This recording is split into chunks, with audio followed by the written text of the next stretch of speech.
Berjumpa kembali bersama saya Lismi Dasari, calon guru penggerak angkatan 10 dari SMK Negeri Ulin Kabupaten Pidijaya. Hari ini saya ditemani oleh Ibu Rahmadani SPD MM. Beliau adalah Kepala SD Negeri 6 Kecamatan Betu Kabupaten Pidijaya yang merupakan salah satu sekolah penggerak yang ada di Kabupaten Pidijaya. Assalamualaikum Ibu. Waalaikumsalam. Gimana kabarnya hari Ibu? Alhamdulillah baik sekali Bu Lis. Ya, alhamdulillah. Yang pada kesempatan kali ini saya akan melakukan wawancara bersama Ibu terkait dengan pengambilan keputusan berbasis nilai-nilai kebajikan sebagai seorang pemimpin. Nah Ibu, sebelum kegiatan wawancara dimulai, Ibu saya mohon kesediaan daripada Ibu untuk memperkenalkan dulu. Silakan Bu. Baik, terima kasih. Saya Rahmadani SPD MM. Alhamdulillah saya mendapat amanah menjadi Kepala Sekolah SDN 6 Betu sejak tahun 2019 sampai sekarang. Dan sekolah kami merupakan salah satu sekolah pelaksana sekolah program sekolah penggerak angkatan 3 di Kabupaten Pidijaya sejak tahun 2023. Baik Ibu, terima kasih. Nah, terkait dengan wawancara yang akan kita lakukan pada hari ini, ada beberapa pertanyaan yang ingin saya tanyakan sama Ibu terkait dengan pengambilan keputusan berbasis nilai-nilai kebajikan sebagai seorang pemimpin. Untuk yang pertama, bagaimana cara Ibu mengidentifikasi kasus-kasus yang merupakan kasus dilema etika ataupun pendidikan moral? Baik, sebagai seorang pemimpin tentu saja saya sering ya menghadapi kasus-kasus dilema etika. Cara saya mengidentifikasinya, yang pertama adalah pemahaman saya terkait dengan kasus dilema etika dan pendidikan moral ini adalah di mana kasus itu dua-duanya benar. Kadang kita sulit untuk mengambil keputusan yang terbaik karena memang dua-duanya benar. Nah, cara saya mengidentifikasi adalah dengan cara memahami dengan baik kasus-kasus tersebut, kemudian komunikasi dengan warga sekolah terkait dengan pemahaman kami terhadap kasus itu. Karena memang sulit tadi, namanya juga dilema ya, sulit untuk menentukan yang mana yang terbaik karena sama-sama benar seperti itu biasanya. Baik, berarti langkah Ibu untuk mengidentifikasi kasus seperti Ibu harus membedakan dulu yang mana dikatakan kasus dilema etika dan pendidikan moral. Nah, ketika kedua kasusnya sudah bisa dibedakan, kemudian Ibu akan melakukan keputusan tersebut.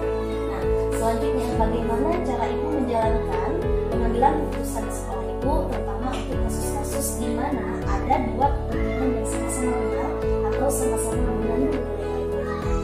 Ya, caranya adalah yang seperti tadi ya, kita seperti kata Bu Lis tadi, memahami dulu dengan baik itu kasusnya apakah dilema etika dan apakah itu pendidikan moral, kemudian mempertimbangkan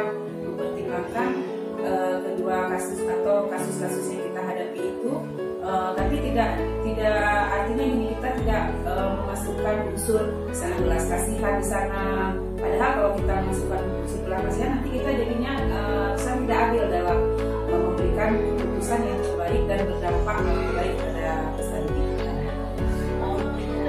Selanjutnya, langkah-langkah ataupun prosedur seperti apa yang biasa Ibu lakukan selama ini pada saat membuat keputusan?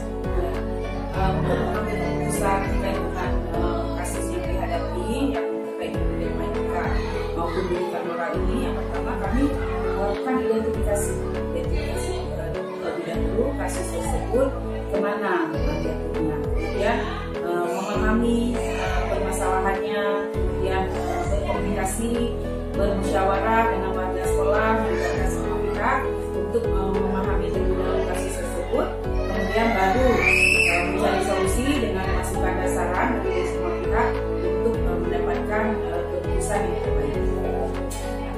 Ibu akan mengidentifikasi dulu masalahnya serta meminta saran dari warga sekolah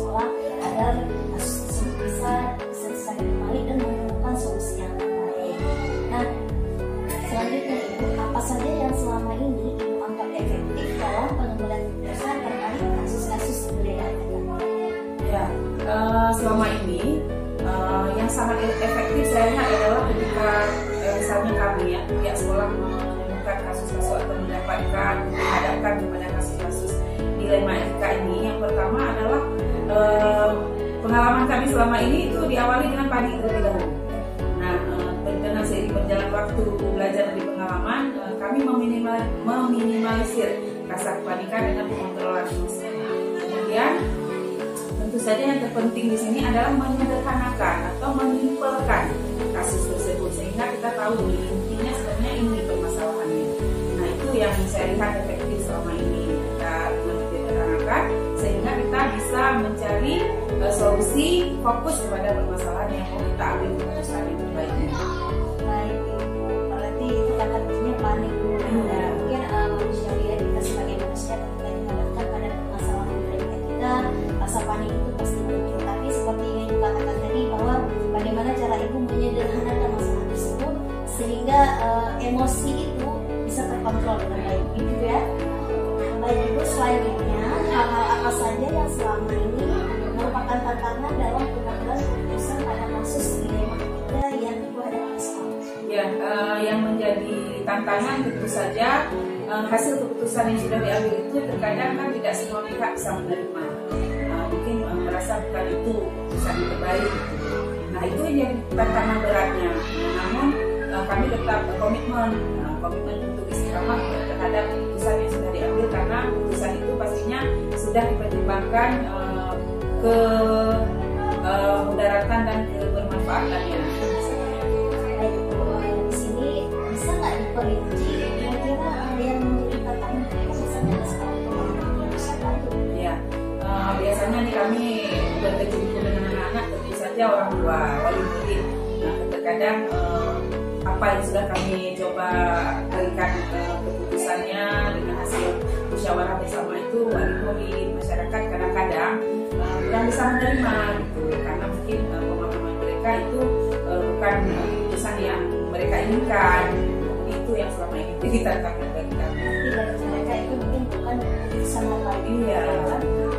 Di sini berarti masyarakat dan wali murid yang merupakan tantangan tersendiri dulu dalam keputusan dan kasus-kasus dilema etika. Nah, selanjutnya, apakah Ibu memiliki sebuah tata kelola ataupun jadwal tertentu dalam sebuah penyelesaian kasus dilema etika, ataupun Ibu langsung menyelesaikan di tempat? Kemudian bentuk atau prosedur seperti apa yang Ibu lakukan saat ini? Tidak ada jadwal khusus untuk penyelesaian kasus-kasus dilema etika ini. Biasanya kami memang lebih prioritas kepada kasus tersebut, misalnya memang harus diselesaikan, tidak diselesaikan pada saat itu dengan mengajak semua pihak musyawarah untuk penyelesaiannya. Tidak ada jadwal khusus, karena memang kadang-kadang kasus itu memang yang terdapat kasus dadakan yang memang terjadi, ya harus diutamakan penyelesaiannya. Jadi kalau Ibu masih bisa menyelesaikan pada saat itu juga akan tetap diselesaikan pada saat yang berbeda. Iya. Jangan diulang-ulang. Baik. Nah, di sini adakah seseorang atau faktor-faktor apa yang selama ini mempengaruhi atau membantu Ibu dalam pengambilan keputusan pada kasus-kasus dilema etika? Tentu saja, karena kalau kita menyelesaikan sendiri itu tentu sangat sulit ya, karena banyak kepala itu kan lebih bagus gitu. Apalagi penyelesaian kasus-kasus dilema etika ini sama-sama benar, sangat sulit kita keputusannya. Jadi saya sangat terbantukan oleh warga sekolah, terutama dewan guru, kemudian komite sekolah, juga pengawas sekolah. Karena pengawas sekolah ini adalah sekarang kan berdasarkan perjanjian baru, pengawas ini adalah pendamping. Jadi sangat terbantulah dengan pihak-pihak ini ya, yang tadi saya sebutkan dalam proses penyelesaian atau pengambilan keputusan dari kasus yang kami hadapi. Bagaimana dengan laporan warga masyarakat di sekitar sekolah? Apakah itu melibatkan mereka dalam pengambilan keputusan? Ya, kalau memang dilihat kasus dilema etikanya itu memang sangat berkaitan dengan sekitar wali murid masyarakat, itu pastinya tentu kami melibatkan tokoh masyarakat yang ada di sekitar, misalnya Pak Imam, Pak Uci, selalu kami libatkan karena biasanya mereka ini kan pengalamannya dalam menghadapi permasalahan itu lebih jam terbangnya lebih tinggi kan dari kami. Jadi pastinya masukan saran mereka itu sangat membantu kami mengambil keputusan yang terbaik. Tapi di sini Ibu tetap menjalin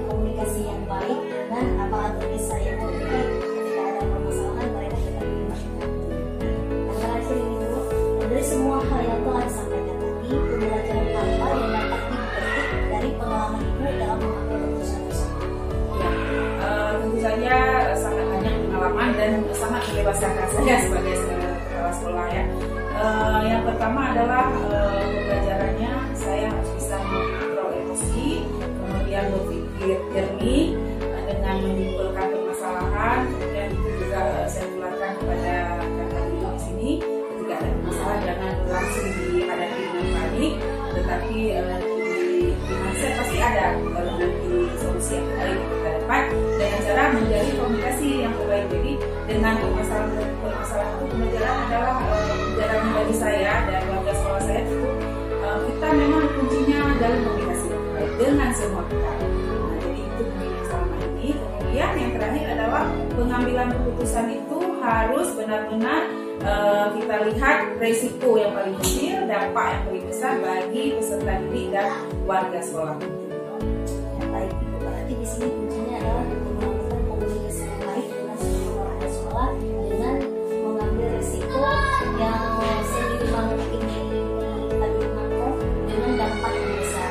Nah, luar biasa sekali ya Ibu, wawancara yang sangat baik menurut saya. Terima kasih Ibu atas semua saran-sarannya serta semua jawaban-jawabannya. Sampai jumpa lagi pada lain kesempatan.